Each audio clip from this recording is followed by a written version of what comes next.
নমস্কার বন্ধুরা, আমি সুস্মিতা বাংলা ক্যানভাস চ্যানেলে সকলকে স্বাগত জানাচ্ছি। শীতের আমেজে বাঙালির অতি প্রিয় কড়াইশুঁটির কচুরি অনবদ্য লাগে।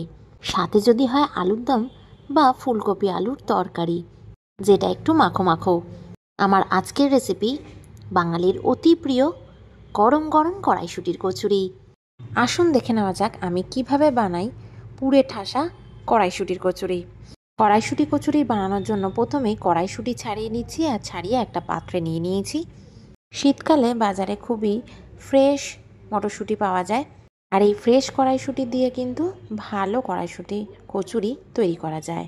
পুরটা বানানোর জন্য মিক্সিং জারে নিয়ে নিয়েছি ছাড়িয়ে নেওয়া কড়াইশুঁটি, তার উপর দিয়ে দিয়েছি 2 কাঁচা লঙ্কা, 1 ইঞ্চি আদা, অল্প নুন, একদম হাফ চামচ মতো হলুদ গুঁড়ো, 1 চামচ জিরে গুঁড়ো দিলাম। আমি এখানে পরিমাণ মতো নুন দিয়েছি, আর ঝালটা আমি আমার হিসাবে যতটা আমাদের প্রয়োজন ততটা দিয়েছি। আপনারা আপনাদের যতটা প্রয়োজন ততটা ব্যবহার করবেন।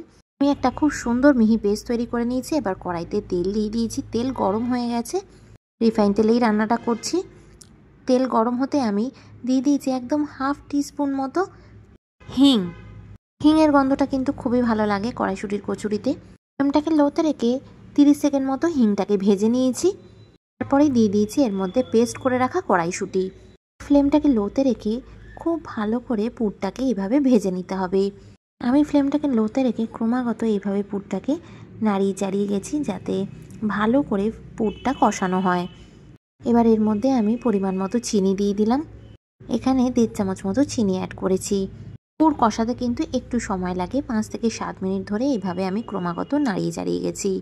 পুরটাকে এরকমভাবেই মিডিয়াম ফ্লেমে নেড়ে চেড়ে কষিয়ে নিতে হবে। একদম হাই ফ্লেমে করবেন না, তাহলে পুর কিন্তু পুড়ে যেতে পারে। এবার এর মধ্যে আমি দিয়ে দিলাম অল্প 1 চামচ মতো ছাতু। কড়াইশুঁটি যখন আমি পেস্ট করেছি তখন সবই নুন লঙ্কা ঝাল দিয়েই পেস্ট করেছি। কষানোর সময় বেশি কিছু দিচ্ছি না। আমি দিয়ে দিলাম অল্প একদম সামান্য পরিমাণে শুকনো লঙ্কার গুঁড়ো। ঝালটা আপনারা আপনাদের ইচ্ছে মতো যতটা প্রয়োজন ততটা ব্যবহার করবেন। মোটামুটি আমাদের পুর কিন্তু একদম তৈরি হয়ে গেছে। যখনই দেখবেন কড়াই থেকে এইভাবে উঠে যাচ্ছে তখনই বুঝবেন আপনাদের পুরটা একদম রেডি। পুরটা কিন্তু খুব সুন্দরভাবে একত্র হয়ে গেছে, জলটাও একদম সম্পূর্ণ শুকিয়ে গেছে। পুর আমার রেডি হয়ে গেল। এবার আমি এখানে কচুরি বানানোর জন্য একটা পাত্রে নিয়ে নিচ্ছি 2 কাপ ময়দা, আর দিয়ে দিচ্ছি তার মধ্যে পরিমাণ মতো নুন। নুনটা অবশ্যই বুঝে দেবেন। আর দিয়ে দিলাম আমি এখানে 1 থেকে 1.5 চামচ মতো চিনি। আর আমি শুকনো উপকরণগুলোকে এইভাবে খুব ভালো করে মিশিয়ে নেব। আর এর মধ্যে আরেকটা জিনিস অ্যাড করব, সেটা হচ্ছে অল্প রিফাইন তেল। এবার এই তেলটাকে খুব ভালো করে ময়দার সাথে মিশিয়ে নিতে হবে। এইভাবে ভালো করে মেখে নিতে হবে। ময়ান যত ভালো করে দেওয়া হবে কচুরি কিন্তু তত ভালো ফুলবে আর খেতেও ভালো হবে। ময়ানটা কিন্তু কচুরি বানানোর জন্য একটু বেশি দিতে হবে। এবার ভালো করে ময়ান দেওয়া হয়ে যাওয়ার পর এখানে অল্প অল্প জল দিয়ে আমি এটাকে মেখে নিচ্ছি। একদম অল্প অল্প করে জল দিয়ে ময়দাটাকে মাখবেন, বেশি বেশি জল দিয়ে একদম মাখবেন না। লুচির ময়দা যেভাবে আপনারা মাখেন এরকমভাবেই কিন্তু কচুরির ময়দাটাকেও মেখে নিতে হবে। কিন্তু কচুরির ময়দাতে ময়ানটা আরও একটু বেশি দিতে হয়, তাহলে কচুরিটা একটু খাস্তা হয়, মুচমুচে হয়। একবারে একদমই জল দেবেন না, অল্প অল্প জল দিয়ে ভালো করে ময়দাটাকে এইভাবে মেখে নিতে হবে। ময়দা মোটামুটি মাখা আমার হয়ে গেছে। আর একটু হাতে তেল দিয়ে এটাকে ভালো করে মাখিয়ে দিলাম ময়দার গায়ে। ময়দাটা কিন্তু খুব ভালো করে ঠেসে ঠেসে মেখে নিয়েছি, এতে করে কচুরিটা খুব ভালো হবে। ময়দাটাকে আমি 30 মিনিটের জন্য ঢাকা দিয়ে রেখে দিয়েছিলাম। ময়দা থেকে ঢাকাটা তুলে নিয়েছি আর ভালো করে লেচিও কেটে নিয়েছি। একদম ছোট ছোট আকারে লেচি কেটে নিয়েছি, কিন্তু ময়দাটা ঢাকা তোলার পরেও আরেকবার ঠেসে নিয়েছিলাম। আর হাতের তালুর মধ্যে দিয়ে একটা লেচিকে কিন্তু গোল করে নিতে হবে। আর এরমভাবে আমি পুরগুলোকেও গোল্লা সাইজ করে নিয়েছি যাতে পুরগুলো ঢোকাতে সুবিধা হয়। বুড়ো আঙ্গুল দিয়ে ময়দাটার একটা বাটি শেপ দিয়ে তার মধ্যে পুরটা দিয়ে মুখটাকে এভাবে বন্ধ করে দিতে হবে। আর পুরো ঠান্ডা হয়ে গেছে, এরকম ঠান্ডা পুরটা মাঝখানে এই বাটি শেপের মধ্যে দিয়ে মুখটাকে এভাবে বন্ধ করে দিতে হবে। খুব বেশি পরিমাণে পুর ভরবেন না, এরকমভাবে অল্প অল্প করে পুর ভরে নেবেন, তাহলে আর বেলার সময় একদমই বেরিয়ে যাবে না আর খুব সুন্দরভাবে ইজিলি তৈরি হয়ে যাবে আমাদের কড়াইশুঁটির কচুরি। একদম পরিমাণ মতো অল্প করে পুরটা ভরে নিয়েছি। এবার কচুরিটাকে বেলে নিতে হবে। এইভাবে হালকা হাতে চাপ দিয়ে এভাবে কচুরিগুলোকে বেলে নিতে হবে।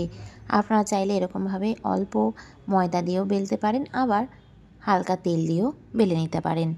বেশি চাপ দিয়ে কচুরিটা বেলবেন না, এরকম হালকা হাতে বেলে গরম তেলে দিয়ে দিয়েছি। ফ্লেমটা একদম মিডিয়ামে রেখেছি।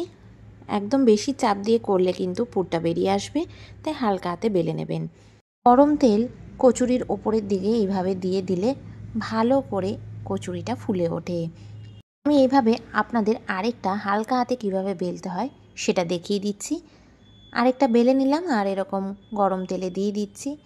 ওপর থেকে হালকা এইভাবে চাপ দিলেই, এইভাবে তেলটা যদি কচুরির ওপরে দেওয়া যায় তাহলে কচুরিগুলো খুব ভালো মতো ফুলে ওঠে।